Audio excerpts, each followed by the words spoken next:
আন্দোলন বাস্তবায়ন কমিটির সদস্য সচিব মাওলানা আমিন।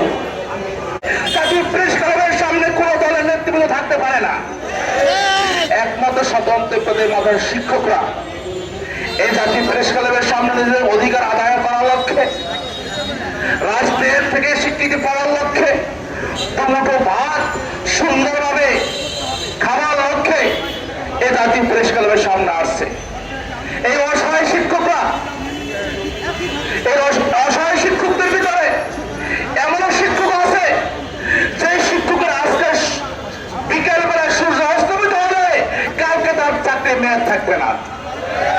আগামী এক সপ্তাহ পরে অনেক শিক্ষক এপ্রিলে মাদ্রাসা থেকে চাকরিচ্যুত হয়ে যাবে, তার বয়স শেষ হয়ে যাবে।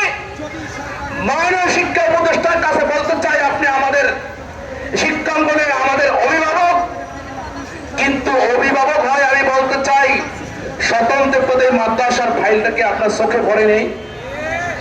স্বতন্ত্র মাদ্রাসার ফাইলে কোনো ফাইল আপনি স্বাক্ষর করেননি কেন? আপনি উপদেষ্টা হওয়ার পরে এখন জাতীয় প্রেস ক্লাবের সামনে অবস্থান ধর্মঘটের রোদ বৃষ্টি ঝড়ের ভিতরে, ধুলোবালির ভিতরে আমরা কষ্ট ক্লেশ করতেছি।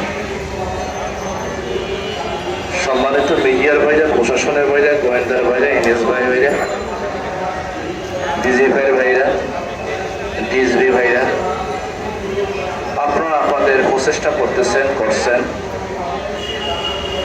আমরা আমাদের জায়গা থেকে প্রচেষ্টা করতেছি। তারপরেও লাল ফিতার দূরত্ব যেন কেন জানি কমে না, লাল ফিতার দূরত্ব কেন জানি বন্ধ হয় না, এটা আমার বুঝে আসে না। 24 জুলাই গণঅভ্যুত্থানের সরকার, বৈষম্য দূর করার সরকারের আমলে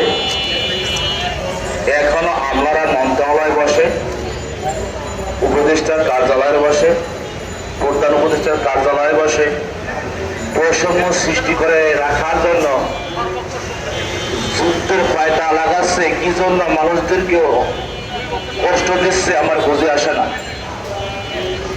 আসলে এদের মূল উদ্দেশ্য কি আমরা বুঝে গেছি।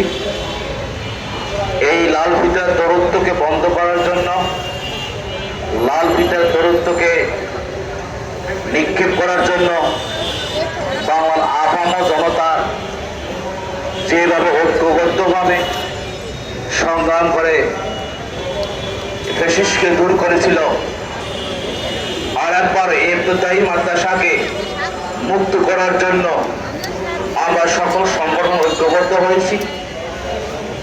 যদিও আমরা প্রতিষ্ঠানে আমাদের সংখ্যাও কম, জনবলও কম, কিন্তু আমাদের মনোবল কেউ কম নাই। কম আছে নাকি? সম্মানিত প্রশাসনের ভাইদেরকে উদ্দেশ্য করে বলতে চাই, আপনারা এই 10 দিন পর্যন্ত বিভিন্নভাবে গোয়েন্দার মাধ্যমে জানতে পেরেছেন আমাদের এই শিক্ষক ভাইরা বিনা টাকায় পাঠদান করে আসছে, কিন্তু এই আন্দোলনে আসতে কোনো ভাই, কোনো বাবাদের, কোনো বোনের ধার করে কর্জ করে টাকা নিয়ে ঢাকা আসতে হয়েছে, ঠিক কিনা বলে?